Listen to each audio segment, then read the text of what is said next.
Alright, so you put your snowblower away last season and it ran just fine. This year you break it out and it will not start. We're going to run through the troubleshooting steps that will help you get your snowblower running for this season. And at the end of the video, I'll give you 5 tips you can use to help prevent this from happening again next year. Alright, let's go ahead and get started.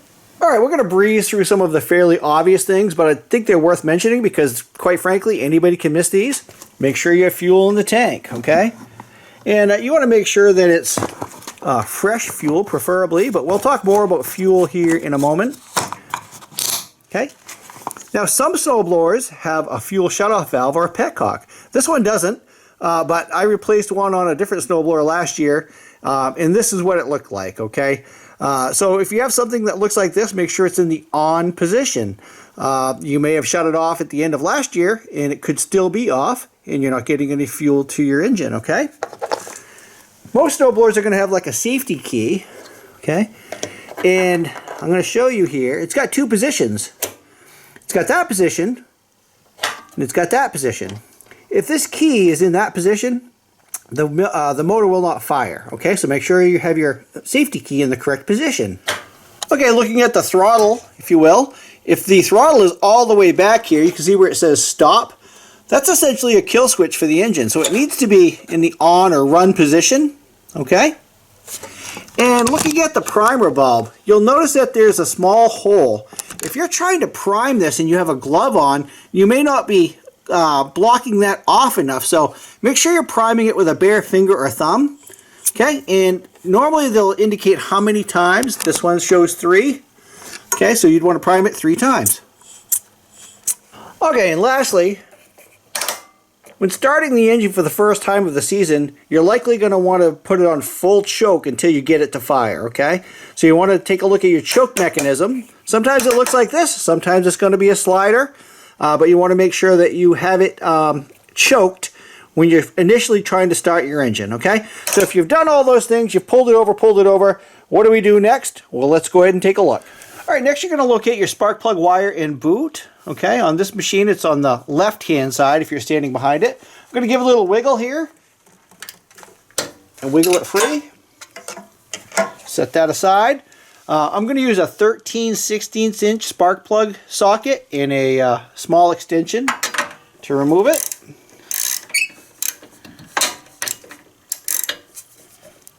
And obviously we go counterclockwise.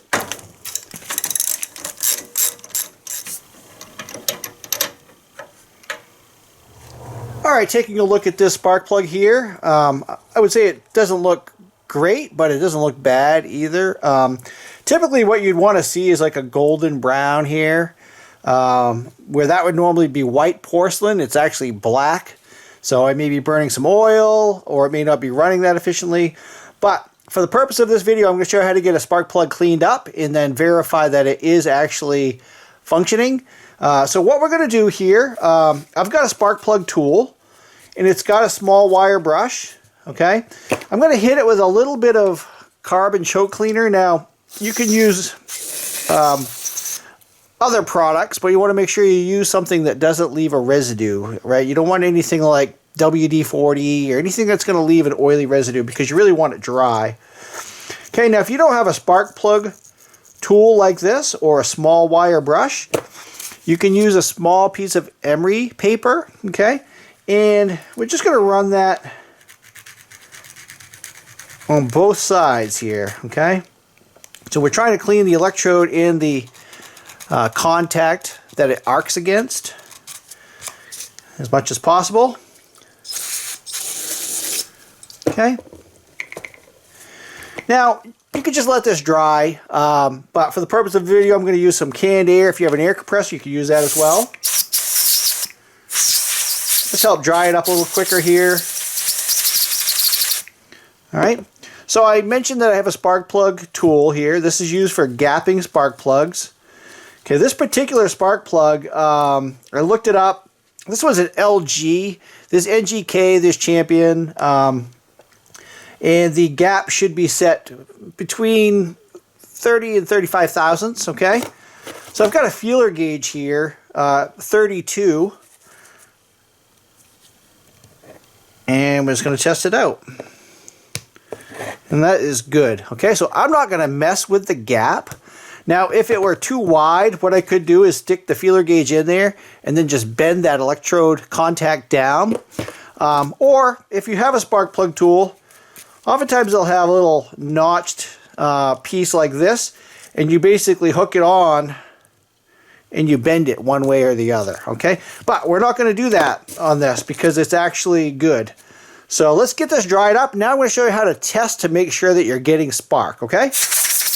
All right, for this next step, I'm just going to put a little warning out there. If you've been spraying spark plug cleaner, trying to get your machine going, or you've been using gasoline, maybe right down in the cylinder, if that cylinder is loaded up with fuel vapors or starting fluid, it could very well ignite. Likewise, if you have any fuel around, move it out of the way, or move the machine outdoors or to a well-ventilated area, because we're going to try to get this to spark, and if it does spark, there's a potential that it's going to ignite those fuel vapors, right?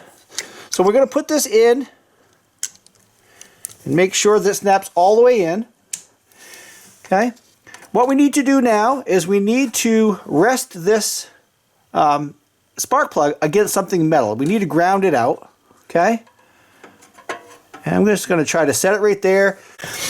Okay, for this test, make sure the machine is on, the safety key is in place, and I wouldn't recommend using the electric start feature for this. We just want to give it a quick little pull to see if we're getting spark, all right?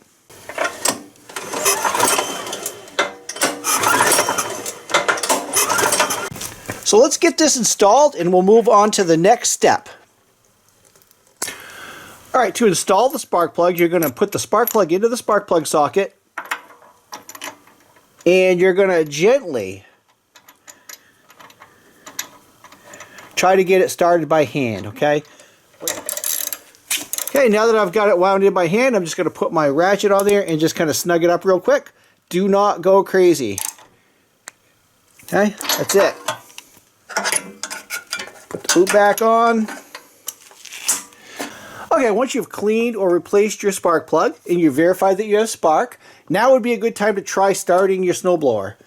Maybe that's all it was. But if it still won't start, we need to start looking at fuel, okay? Now you'll notice on this snow thrower, it's not very easy to see a carburetor or any fuel lines, okay? They've really hidden it behind this. You can see underneath that there's a float bowl and a couple of drain plugs, okay? Now, it might just be as easy as removing a drain plug and allowing whatever's in there, probably water, to come out and replacing that with fresh fuel. And I've done that, and that's why they have those drain plugs there, and that's why they're accessible. But you could also have a fuel filter that you can't see. You could also have a cracked line, and so therefore when you're using this primer bulb, it's not working. So what we're going to do, just for the purpose of this video, I'm going to show you how to remove this plastic piece so we can actually see what's behind here. Okay, the first thing we need to do is remove this choke knob, and when I first removed this, because of the hole, my assumption was that there was a small Phillips down in there. Well, there's not, okay? So basically, I'm just going to take a screwdriver here on one side, my fingers on the other, and pop it off, okay? Alright, so you just need to remove these bolts next. You can use a socket and a ratchet. I'm going to use my Milwaukee. I will tell you, if you haven't invested in one of these little impact guns by Milwaukee or other brands, these are super handy.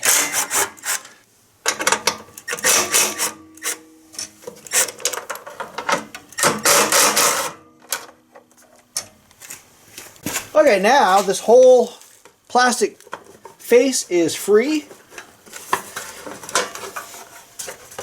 We need to come up over the choke knob. Okay, at this point, I can see that I do not have a fuel filter on this snowblower. Okay, and I can visually inspect these other lines. For example, this is a line here that goes to the primer bulb, and it's not a fuel line, it's actually just a vacuum line. And I will tell you that I've had to replace that before because the line was so brittle and it cracked and it wasn't allowing the primer functionality to work well. This here is the kill switch that I mentioned earlier. The key needs to be inserted in order to have the engine start. Okay, so I'm not going to go ahead and remove those lines, but I just wanted to show you how to get access to it.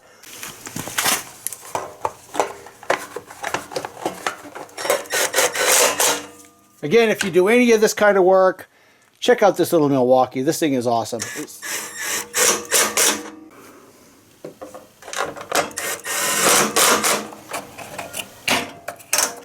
Alright, now before we do this next step, one thing I would mention is that if you haven't done so yet, you might want to siphon all the old gas out of your tank. And you can use one of these manual siphon pumps. These are extremely inexpensive.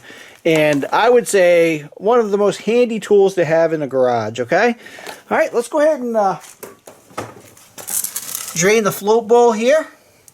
Alright, so I mentioned that there's a couple of drain plugs.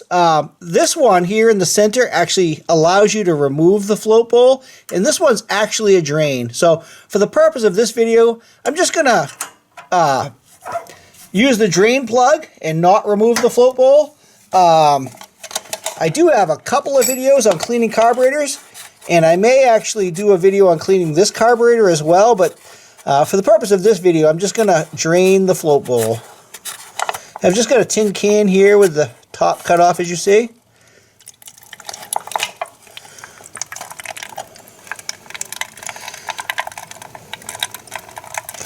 And it's going to let that drain a little bit. Now, I'm not going to let it go all the way because that's likely draining whatever's in the tank. But I do want to get whatever's in the carburetor out so that we can get some fresh fuel in there. All right. Sometimes those drain plugs have little gaskets on them, so make note of that.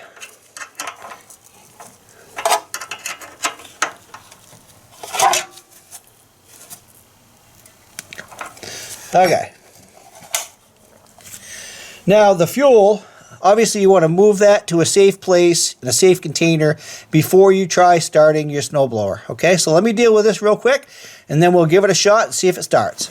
Okay, so let's put some fresh gas in here, and I'm going to note that I'm using ethanol-free gasoline in this small engine. Well, let's pull it over a little bit. Now, this machine does have electric start, but for the purpose of this video, I'm just going to pull it over by hand, okay? We're going to make sure our safety key is in. Make sure our choke is in the correct position, fully choked. We're going to prime it 3 times. Now, because we just drained the fuel, it may take more, but let's try it. Okay, we're going to make sure that the throttle is in the run position all the way up. We're going to pull it over.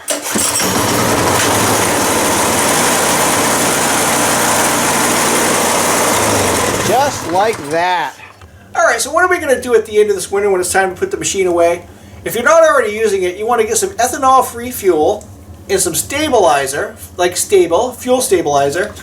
Put a little bit in the machine. You don't want a lot of fuel in the machine. Let it run for at least 5 minutes, okay? At that point, if you have a fuel shutoff valve or a petcock, shut it off and let the machine run out of gas, essentially. If you don't have a fuel shutoff, like I don't, you could drain as much fuel out of it as possible using a siphon pump, and then pull the plug on the float bowl to drain all of the fuel out of the carburetor as much as possible. The idea is you want as little fuel in the carburetor as possible, and the fuel that's in there, you want it to be stabilized and ethanol free.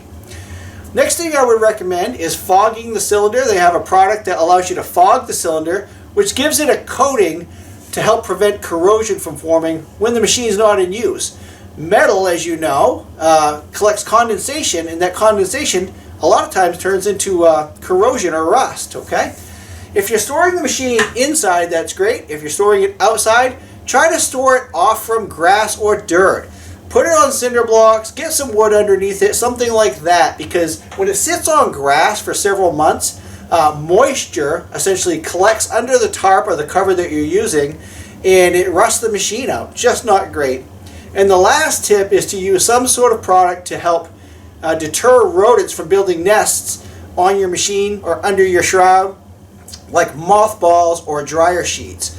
That shroud that we pulled off earlier, the plastic shroud where I had to pop the choke knob off, mice get in there. They love to live in places like that, and they chew fuel lines, they chew wires, just not great. So mothballs or dryer sheets or both help prevent that from happening. So hey, thanks for watching. Hopefully you found this video helpful. Give me that thumbs up if you did find it helpful. And leave questions and comments down below if you want to see more videos, such as a carburetor cleaning on this machine. Thanks for watching. Have a great day.